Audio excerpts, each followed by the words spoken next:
They messed with the wrong black kid. What happened shocked everyone. The morning sun stretched across the schoolyard as Marcus walked through the gates with his backpack hanging loosely from his shoulders. He was a 15-year-old boy who carried himself quietly, never one to seek attention, never one to stand out. His eyes were often fixed on the ground, but it was not because he lacked confidence, it was because he preferred silence, the peace of his own thoughts, over the noise of the crowd. Marcus had learned at a young age that standing out could sometimes make you a target. His mother always told him, keep your head high but keep your heart humble. He lived by those words. He loved books more than basketball. He loved sketching poems on the edges of his notebooks, and he carried a small dream in his chest. He wanted to make something of himself. But dreams are fragile when the world around you is not always kind. At this school, kindness was not what greeted him. It was the whispers, the stares, the mocking laughter that trailed him in the hallways. Most of it came from the same group of boys who seemed to find joy in making others feel small. They were loud, confident, and moved in a pack. And Marcus, quiet, reserved, and different, was an easy target for them. It started small. A shove against the locker. A sneer when he raised his hand in class. A laugh when he gave an answer, even if the answer was correct. But cruelty, once it starts, rarely stays small. It grows. That afternoon, as the school bell rang and students spilled into the courtyard, Marcus felt the familiar tightening in his chest. He had seen them before they saw him. The group of boys leaning against the brick wall, their backpacks slung carelessly on one shoulder. He tried to slip past, hoping they would be too distracted to notice. But they always noticed. Hey, one of them called out. Where do you think you're going? Marcus kept walking, pretending not to hear. His pace quickened, but so did theirs. Within seconds, he felt a hand on his shoulder. He turned, and there they were, surrounding him like shadows. One boy, taller than the rest, smirked as he shoved Marcus backward. Why don't you look at us when we talk to you? He said. Marcus stumbled but caught himself. He opened his mouth to respond, but the words froze. Silence hung heavy in his throat.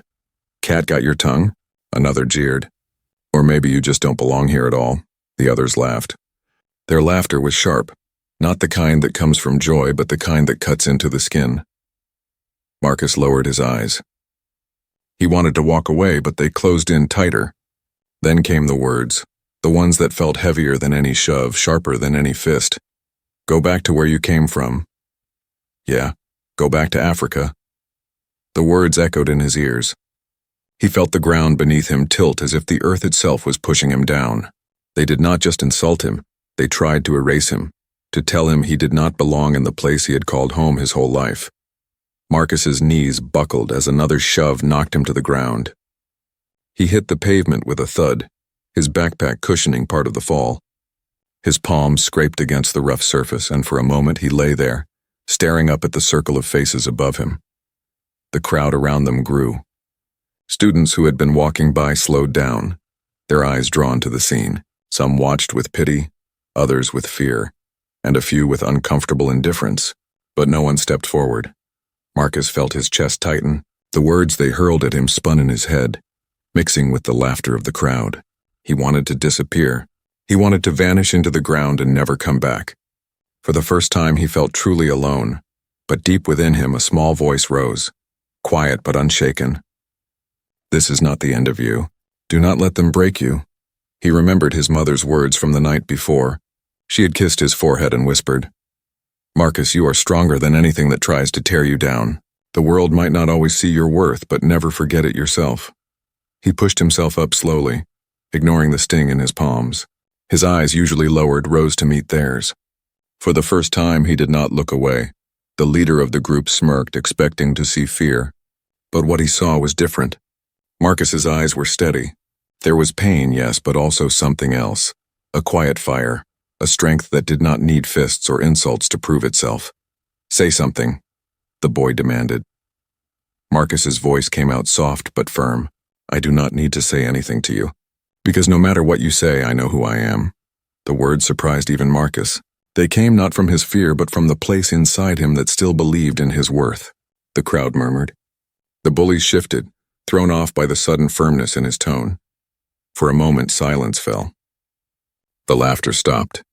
The air felt different. Marcus stood, dusted off his clothes, and adjusted his backpack.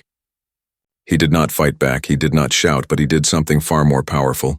He walked away with his head held high. Behind him, the bullies exchanged confused looks. They had expected tears, anger, or retreat. Instead, Marcus had given them something they could not mock: dignity. As Marcus walked toward the school gates, his heart pounded, but not with fear. It pounded with something new: strength, resolve, a promise to himself that this moment would not be the story of his life. It would only be the beginning. That night, Marcus sat at his desk with his notebook open. His hand still stung, but he did not care. He began to write, not about the pain, but about his dreams. He wrote about wanting to rise higher than anyone's expectations. He wrote about building a future where no child would have to feel the way he felt that day. And with every word, the wound inside him began to heal, replaced with determination. He closed the notebook, placed it under his pillow, and whispered into the quiet of his room. One day, they will know. One day they will see. And in that moment, the story of Marcus truly began. Marcus woke up the next morning with the memory of yesterday pressing on his chest like a heavy weight. The voices of the bullies echoed in his head, each word like a stone being thrown at his heart. He stared at the ceiling for a long time before finally getting out of bed. His body moved slowly, but his mind refused to rest. The scrape on his palm had turned into a red mark, but that pain was nothing compared to the ache inside. He carried it with him as he walked into the kitchen, where his mother was already preparing breakfast. The smell of warm toast and scrambled eggs filled the room. She turned, smiling at him, but her eyes narrowed the second she noticed how quiet he was. "You're not eating well these days," she said gently. "Is something bothering you, Marcus?" Marcus forced a smile, the kind of smile that hides more than it shows. "I'm fine, Mom," but he was not fine. And she knew it.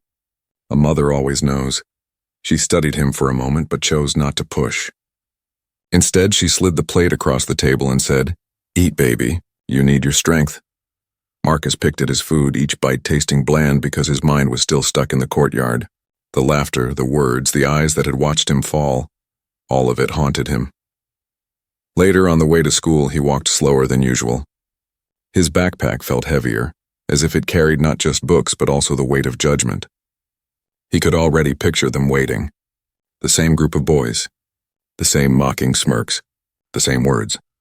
And yet, deep inside, a small flame flickered. He remembered what he had told them. "I know who I am." It was the first time he had spoken up for himself. Even if it was only a few words, the memory gave him a strange kind of courage, fragile but real. Still, as he entered the school gates, the fear returned. He kept his head low, hoping to slip into class unnoticed.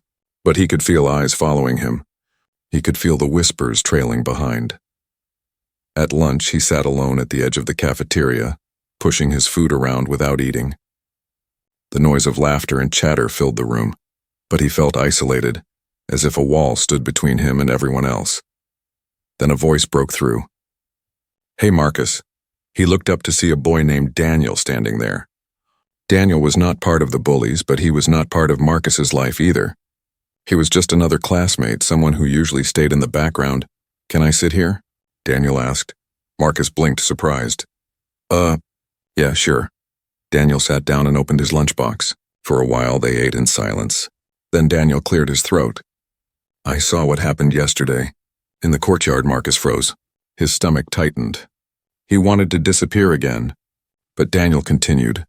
"They shouldn't have done that. It was wrong." Marcus looked at him carefully, searching for any sign of pity or mockery. But Daniel's face was serious. He meant what he said. For the first time in a long while, Marcus felt something new. Not loneliness. Not judgment. Something closer to support. "Thanks," Marcus said quietly. Daniel shrugged. "People act tough when they're in a group. But that doesn't mean they're strong. Real strength is something else." Those words stayed with Marcus.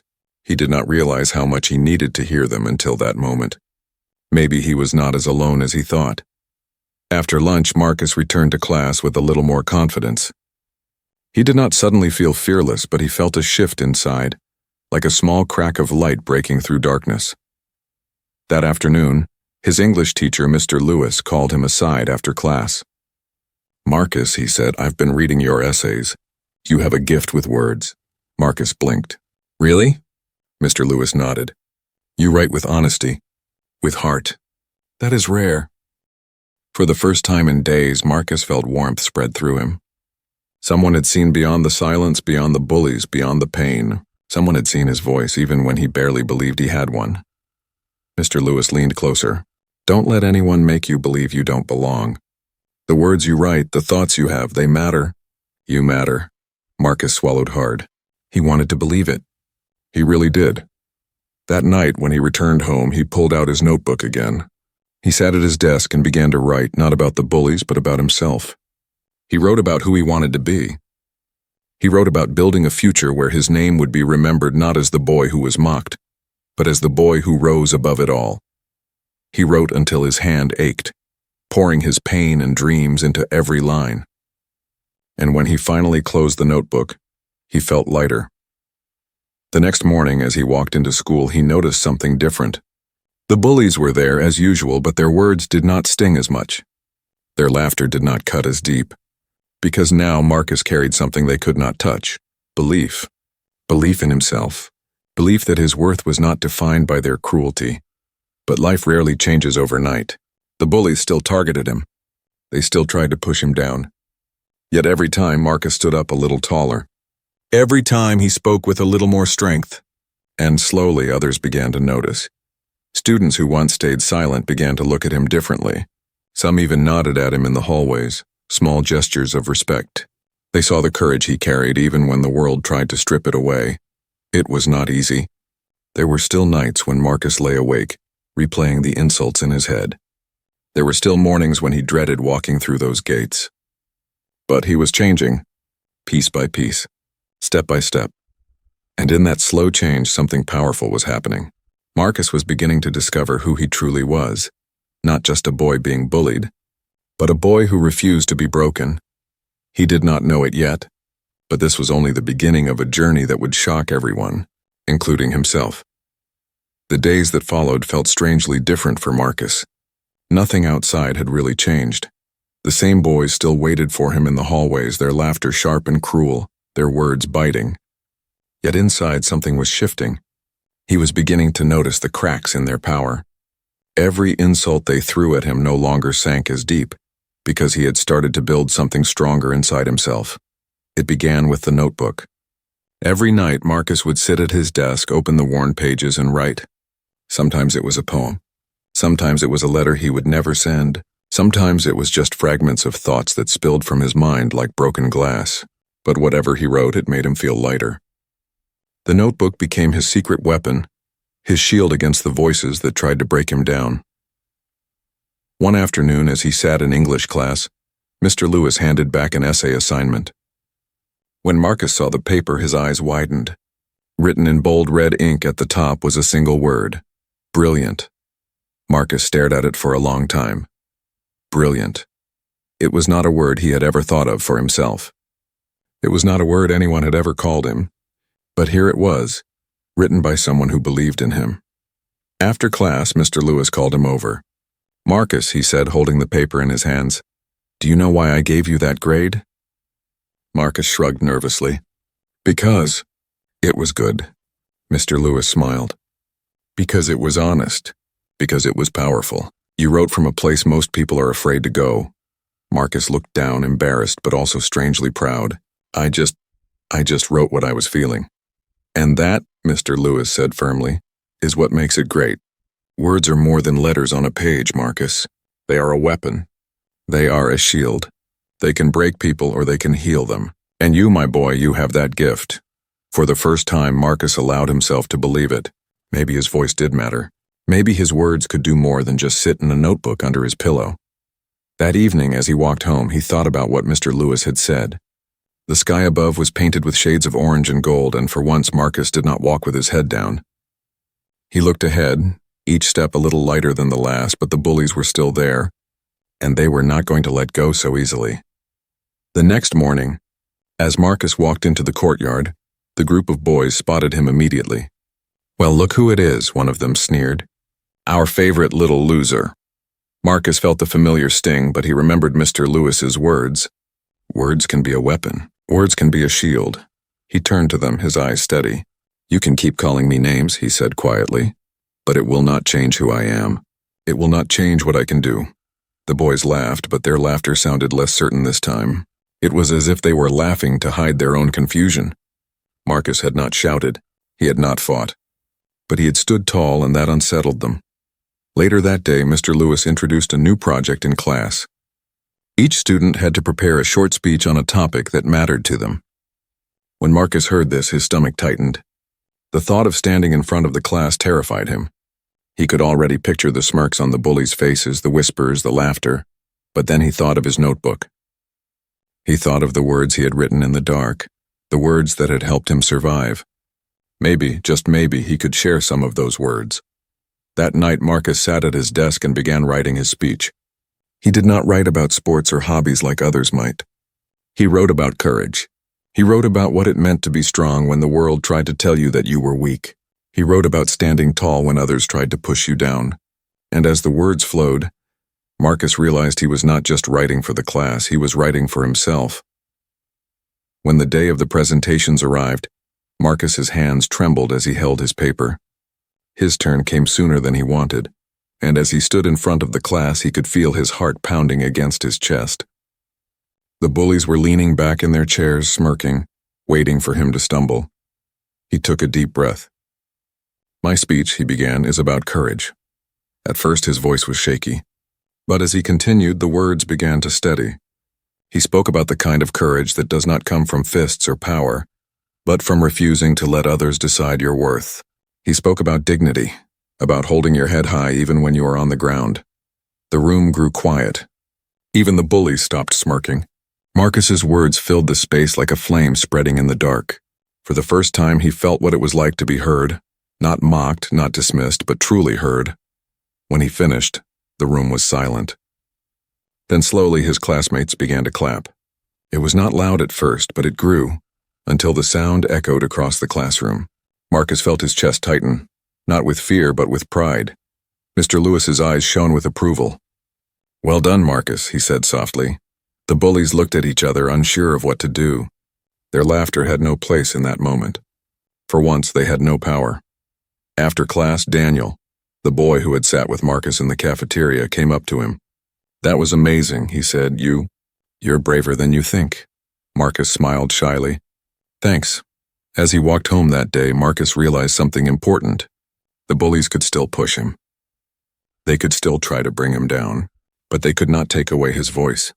And his voice was stronger than he ever knew. That night he opened his notebook again, but this time he did not just write for himself. He wrote as if the whole world was listening. He wrote as if his words had the power to change something, to change someone. Because maybe they did. And deep down, Marcus knew this was only the beginning. Something bigger was waiting.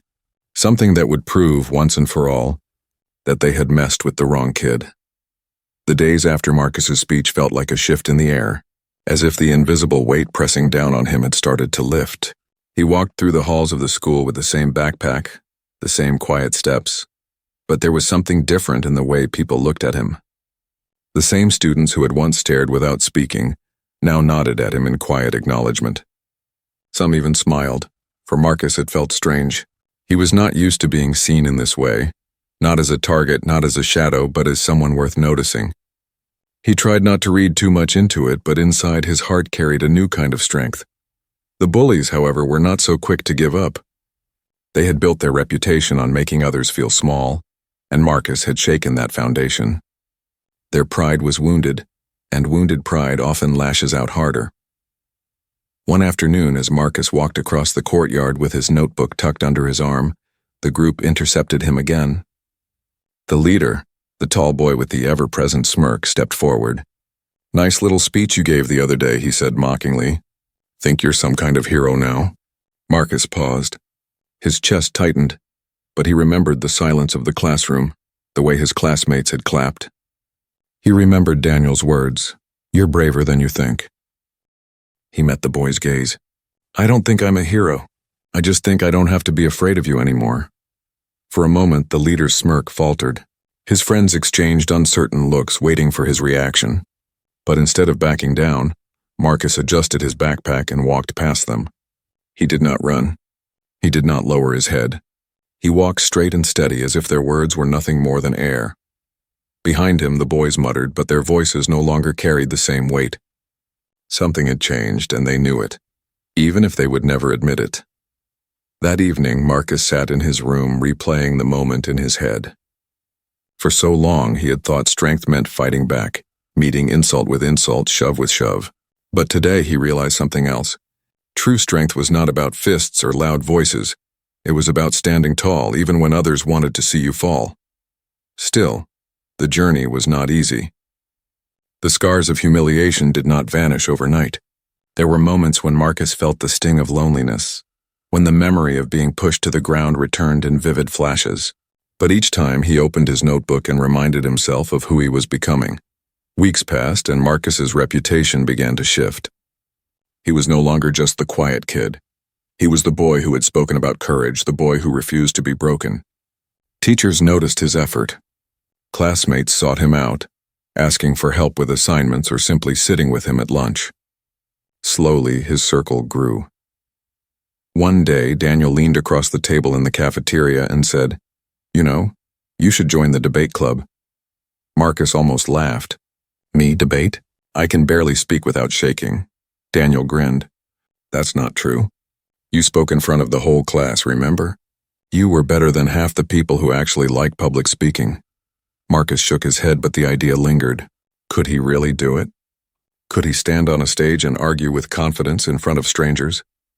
The thought terrified him, but it also excited him. That evening, he told his mother about the suggestion. She smiled warmly and placed her hand on his shoulder. "Marcus, fear means you're about to grow. If you feel scared, it means it's worth trying." The next day, with shaky hands but a determined heart, Marcus signed up for the debate club. The first meeting was overwhelming. The room buzzed with energy, filled with students who seemed so sure of themselves, their words sharp and quick like arrows. Marcus sat in the corner, clutching his notebook. When it was his turn to speak, his voice wavered and his argument stumbled. Some students looked unimpressed. But then he remembered Mr. Lewis's words. "Your honesty is your strength." So he spoke from the heart. He talked about standing tall when people try to silence you, about finding dignity in the face of cruelty. The room grew quiet. By the time he finished, even the students who had doubted him were nodding. From that day on, Marcus found himself returning to debate practice every week. He was not perfect. He stumbled. He forgot lines. He froze under pressure. But each mistake was a lesson, and each lesson made him stronger. The bullies noticed. At first, they laughed when they heard he had joined the club. But as weeks turned into months, their laughter grew hollow. They saw Marcus transforming before their eyes, no longer a target, but a voice that carried weight. One rainy afternoon, as Marcus walked home from practice, he found himself face to face with the leader of the group. The boy shoved his hands in his pockets and muttered, "You think you're better than us now?" Marcus shook his head. "No, I just don't let you decide who I am anymore." The boy stared at him, his jaw tight, but he had no response. Marcus walked away, his heart pounding, but this time it was not from fear. It was from victory, the kind of victory that comes not from winning a fight, but from winning yourself. That night, Marcus opened his notebook again. But instead of writing about pain, he wrote about possibility.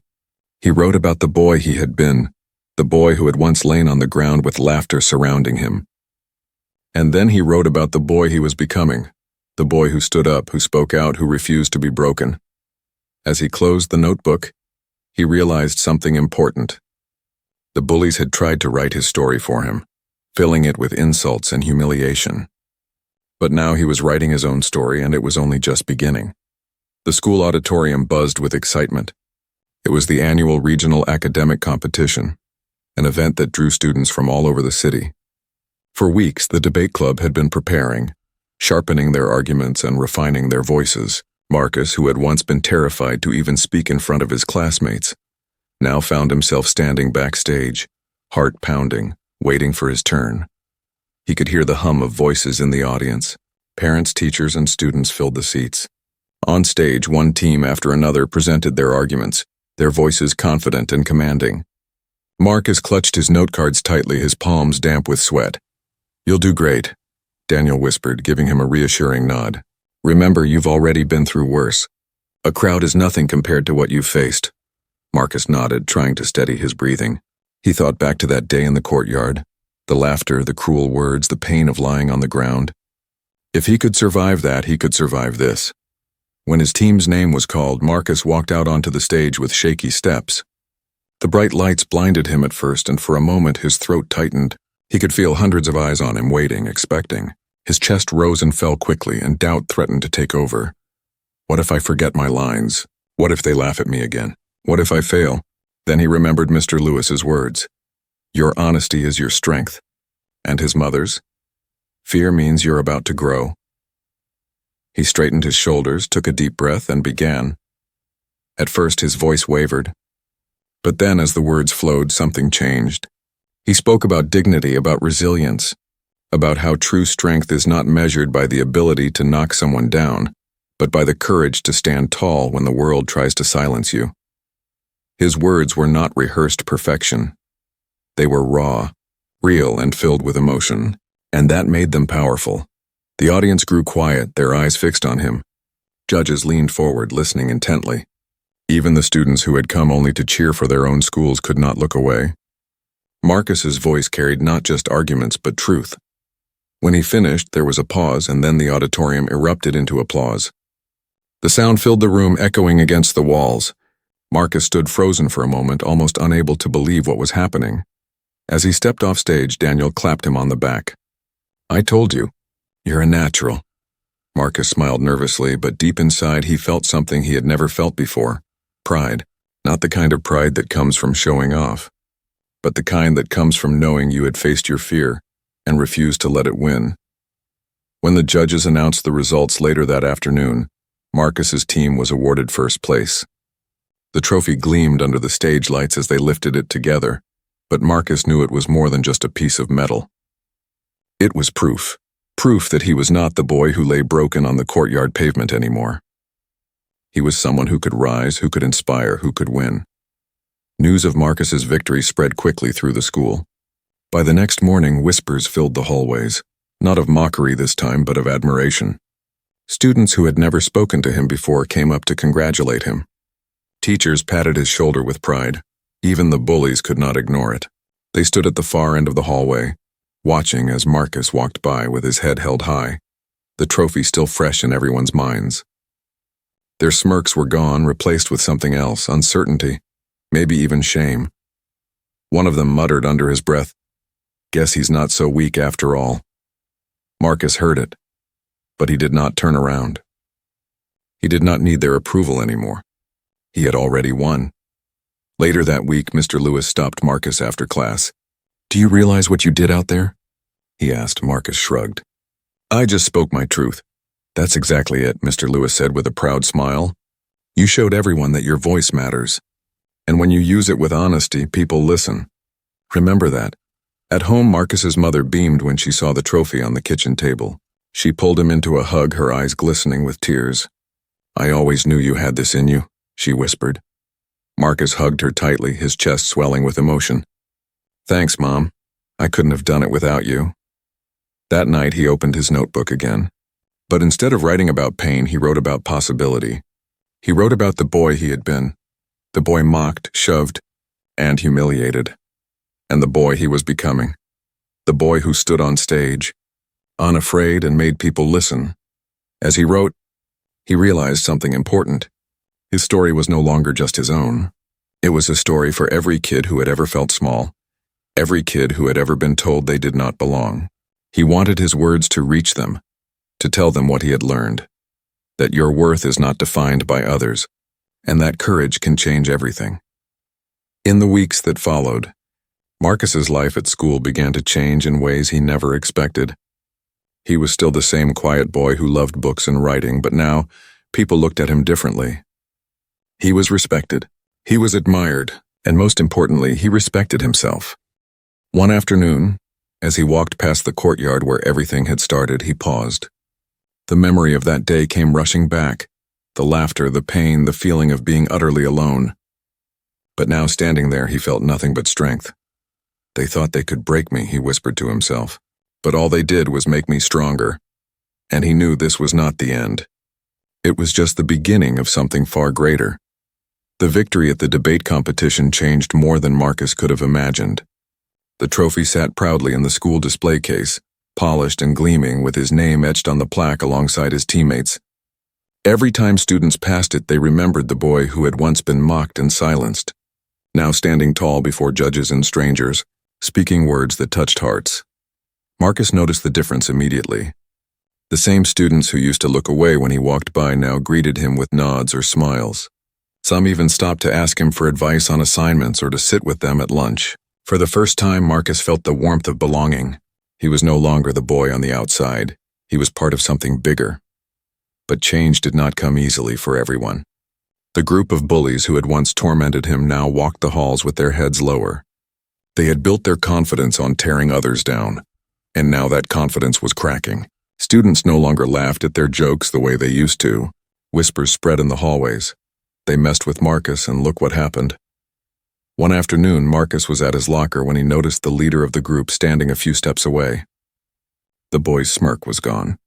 His shoulders slumped as he pretended to shuffle through his backpack. For a moment, Marcus was struck by how different he looked. Less like a menace, more like a boy trying to hide his own insecurities. Their eyes met briefly. The boy quickly looked away. For Marcus, the moment was powerful. Once that gaze would have filled him with fear. Now it carried no weight at all. Later that week, something unexpected happened. As Marcus was leaving school, he heard voices near the back lot. He turned the corner and saw the same group of bullies, but this time they were not laughing. Another group of older kids had cornered them.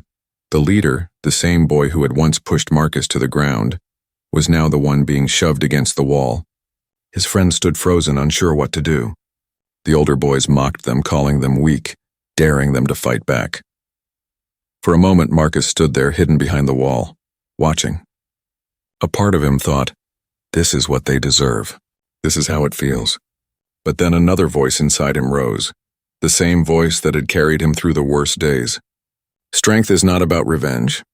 Strength is about choosing what is right when it is hardest. Taking a deep breath, Marcus stepped forward. "Hey!" he called out, his voice louder than he expected. The older boys turned, surprised to see him. "What do you want?" One of them sneered. Marcus's heart pounded, but he stood firm. "Leave them alone," he said steadily. "You've proved your point. Now let them go." The older boys laughed. "And what if we don't?" Marcus swallowed hard but did not back down. "Then you'll be just like them," he said, nodding toward the bullies. "Picking on people to make yourself feel strong. But everyone can see that's not real strength." The words hung in the air. The older boys shifted uncomfortably, and after a long pause, one of them scoffed. "Not worth it," he muttered. They shoved the leader one last time before walking off. The courtyard fell silent. The bullies stood there stunned, unsure of what had just happened. The leader stared at Marcus, his eyes wide with disbelief. You helped us," he said slowly. Marcus shrugged. "No one deserves to be treated that way. Not even you." For the first time, the leader had no comeback. His mouth opened as if to speak, then closed again. He looked down at the ground, ashamed. From that day forward, things changed even more. The bullies stopped bothering Marcus. They did not suddenly become his friends, but their power over him was gone. They walked the halls quieter, humbled, and perhaps even reflective. Marcus's act of compassion did not go unnoticed. Students who had witnessed the scene told others. Soon, whispers spread again, but this time the story was different. Marcus had the chance to get revenge, but instead he chose mercy. Teachers praised him quietly, proud of his maturity. Mr. Lewis pulled him aside after class. "Marcus," he said, his voice filled with pride. "That was leadership. Anyone can fight back, but not everyone can rise above. You showed everyone that character matters more than victory." Marcus nodded, still unsure how to process it. He had not acted to impress anyone. He had acted because it felt right. But seeing how it touched others, he realized just how much one choice could ripple outward. At home, when he told his mother, she hugged him tightly. "This is the kind of man you are becoming," she said softly. "Not one who lets anger guide him, but one who leads with strength and kindness. Your father would be proud." That night, Marcus sat at his desk with his notebook again. He opened to a blank page and wrote, "Forgiveness is harder than revenge, but forgiveness frees you. It shows the world you are stronger than hate." He closed the notebook and sat quietly, realizing how far he had come. The boy who had once been pushed to the ground, humiliated in front of everyone, had now become the one to lift others up. The tables had truly turned. In the weeks that followed, Marcus noticed small changes. The bullies, especially their leader, seemed quieter in class. Once they would disrupt lessons with loud jokes, but now they sat in silence, eyes lowered. Sometimes Marcus caught them glancing at him, not with mockery, but with something closer to respect or maybe regret. One day, as Marcus was leaving school, the leader approached him cautiously. For a long moment, neither spoke. Then the boy muttered, "I'm sorry." "For everything." Marcus looked at him, surprised. He could see the sincerity in the boy's eyes, the weight of guilt pressing down on him. For a moment, Marcus thought of all the pain he had endured, the shoves, the insults, the laughter. He could have held on to that anger forever. But instead, he simply nodded. "Thank you," Marcus said quietly. It was not forgiveness spoken in words, but in the gesture itself, and it was enough. For Marcus, that moment was a turning point, not because the apology erased the past, but because it proved something deeper. Even the hardest hearts could change when they were shown what real strength looked like. As he walked home that day, Marcus felt lighter than ever. He had not just survived, he had grown, he had triumphed, and he had inspired change in others. And he knew this was not the end of his story. It was the beginning of something far bigger than himself. The seasons began to change, and with them Marcus's life unfolded in ways he had never imagined. What started as a painful story of humiliation had now become something far more powerful, a story of courage, dignity, and hope. At school, Marcus was no longer the boy who walked with his head down. He carried himself with quiet confidence, not loud or boastful, but steady, like someone who had been through the fire and had come out stronger. Students who once ignored him now sought him out for guidance. Younger kids looked at him with admiration, whispering his name in the hallways as though he was someone special. One afternoon, the principal asked Marcus to speak at the school assembly. The theme was overcoming challenges, and the principal said there was no one better suited to deliver the message. Marcus felt a jolt of nerves, but he accepted. He knew that his story was not just about him anymore. It belonged to every student who had ever felt small, every child who had ever been told they did not belong.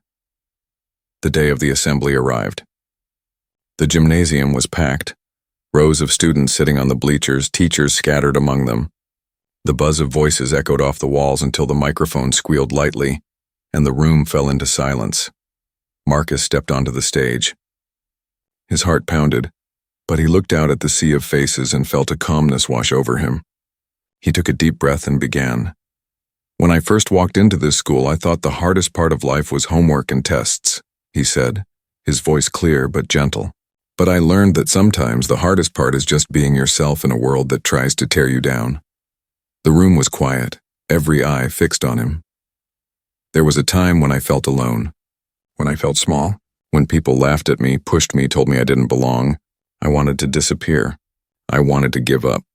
But then something happened. I realized that no matter what anyone said about me, it didn't change who I was. Their words didn't decide my future. I did."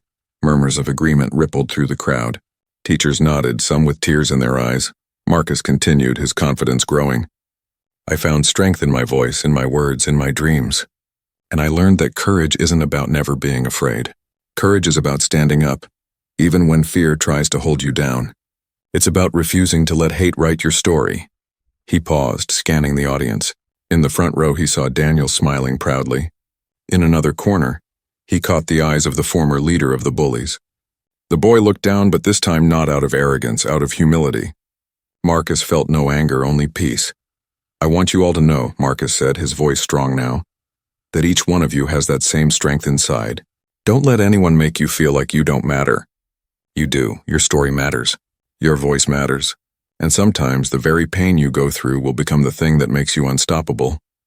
When he finished, the gymnasium erupted into applause.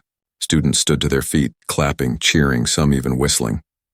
Marcus stood there overwhelmed, his heart swelling with gratitude. He had once been the boy who could barely raise his head, and now an entire school was rising for him. After the assembly, students approached him one by one. Some shared their own struggles. A girl admitted she had been bullied too and felt hopeless, but Marcus's words gave her courage. A boy said he had been afraid to try out for the soccer team, but now he wanted to give it a chance. Each story reminded Marcus why his journey mattered. Mr. Lewis pulled him aside afterward. "You didn't just speak, Marcus. You changed people. Do you see that?" Marcus nodded, humbled. "I just wanted them to know they're not alone." "And that," Mr. Lewis said, placing a hand on his shoulder, "is what makes you a leader." At home that night, Marcus placed his notebook on the table. Its pages were filled with the story of his journey, his pain, his growth, his victories. He realized now that it was more than just his journal. It was a roadmap, a reminder of where he had come from and how far he had gone. His mother walked into the room, smiling softly. "You've grown so much, Marcus. I see the man you're becoming, and I'm proud." Marcus hugged her tightly. "I couldn't have done it without you, Mom. You always believed in me, even when I didn't believe in myself." She kissed his forehead. "That's what love does. But the strength was always yours."